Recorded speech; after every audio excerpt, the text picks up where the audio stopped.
Shalom God Lovers. Hari ini kita akan menyembah Tuhan. Kita serukan nama Tuhan melalui puji-pujian kita.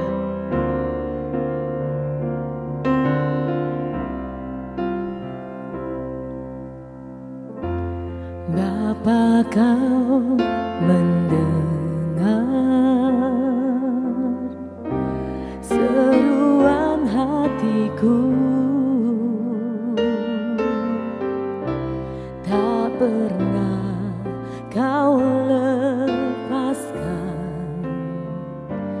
dari kasih-Mu.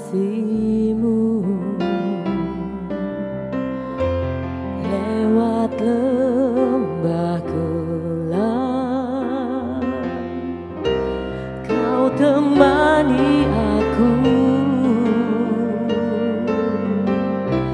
Roh-Mu bekerja selalu untuk kebaikanku, mengalir kuasa dari tempat maha tinggi. Bapa kekal mulia, Kau hadir di sini, memulihkan hati, menyembuhkan yang terluka. Ku kan tenang bersama-Mu, Bapa. Mengalir kuasa dari tempat maha tinggi. Bapa kekal mulia, Kau hadir di sini, memulihkan hati, menyembuhkan yang terluka. Ku kan tenang bersama-Mu, Bapa. Ku kan tenang bersama-Mu, Bapa.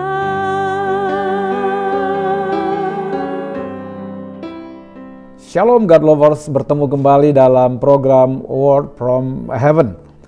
Pada kesempatan hari ini saya akan menyampaikan renungan singkat dengan judul Mental Juara.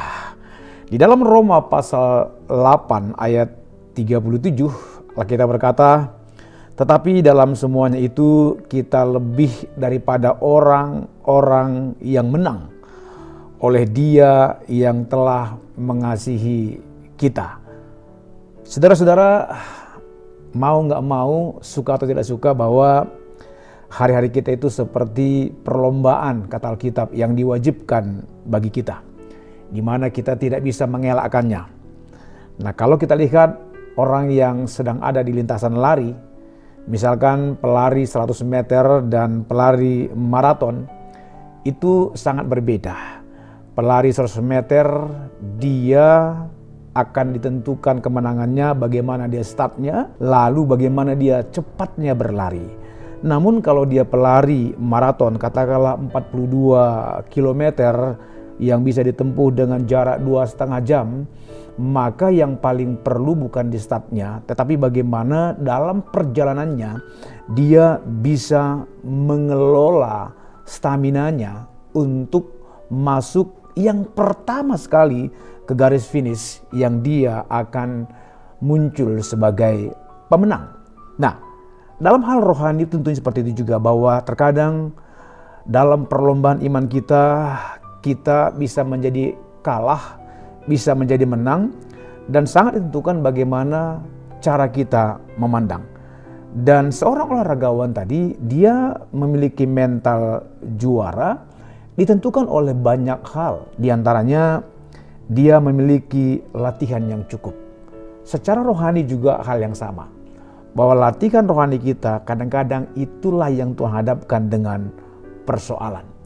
Lalu yang kedua, seorang olahragawan itu bisa memiliki mental juara yang akan menjadi juara waktu dia mendengar arahan sang pelatih. Betapa perlunya sebuah arahan daripada yang lebih berpengalaman. Dan hal yang sama juga tentunya dalam perjalanan kita sebagai orang percaya, maka kita perlu mendengarkan nasihat arahan daripada orang-orang yang tentunya lebih dewasa dalam rohani.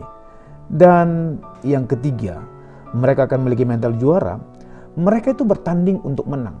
Gak ada satupun yang namanya seorang olahragawan, cabang apapun namanya, dia itu bertanding gak membayangkan kemenangan. Semua orang membayangkan kemenangan. Dan yang keempat, dia miliki mental juara. Kembali kepada ayat tadi, Alkitab berkata bahwa semuanya kita ini lebih daripada pemenang. Kalau kita menyadari bahwa ada spirit pemenang di dalam kehidupan orang-orang percaya, karena Tuhan sendiri yang memang menyatakan dan memberikan spirit itu, maka waktu kita berlomba di dalam perlombaan iman kita, itu akan menentukan kita memiliki mental juara. Tetapi Alkitab juga berkata bahwa dalam 1 Korintus 9 ayat 26, sebab itu aku tidak berlari tanpa tujuan dan aku bukan petinju yang sembarangan saja memukul. Apa yang dimaksudkan dalam bagian ini? Dalam bagian ini bahwa seorang yang namanya pelari, olahragawan, petinju, dia itu mempunyai sasaran yang jelas. Nah Bapak Ibu, hari ini untuk boleh kita mengalami kemenangan di dalam Tuhan, mental juara, sekali lagi saya akan membagikan 3 hal untuk menang dalam badai hidup. Yang pertama, menyadari bahwa kita ini adalah anak-anak pemenang, di mana ada spirit pemenang dalam diri kita. Jangan berfokus kepada persoalan tantangan yang besar. Dan yang kedua, untuk kita menang dalam badai hidup, mari kita berfokus kepada Tuhan sumber kemenangan kita. Kenapa? Sekali lagi karena ada roh pemenang dalam diri kita. Tapi yang paling perlu di atas semua yang ada adalah bagaimana kita terus merasakan dan mengalami kasih Tuhan di dalam kehidupan kita. Orang yang merasa dia dicintai oleh Tuhan, orang yang merasa dia dikasihi oleh Tuhan, maka sesungguhnya dia itu memiliki mental pemenang, bukan mental yang kalah atau mental pecundang. Sekali lagi, waktu kita mengalami kasih Tuhan hidup kita, itu adalah bagaimana kita mengalami kemenangan, bagaimana kita memiliki mental yang menang dalam perlombaan iman kita. Doa saya pada kesempatan hari ini, supaya dalam semua tantangan kehidupan yang kita alami, ayo sadar bahwa kita ini dikasihi oleh Tuhan. Dan mari memperkatakan bahwa kita ini memiliki roh yang namanya roh pemenang dalam diri kita. Dan roh itu datang daripada Tuhan sendiri, karena dia bukan Tuhan yang kalah, dia Tuhan yang menang. Dan spirit yang menang itu juga menjadi spirit kita. Tetap semangat dalam Tuhan, dalam badai hidup yang ada, andalkan Tuhan dan mempercayai bahwa kita bukan orang-orang yang kalah.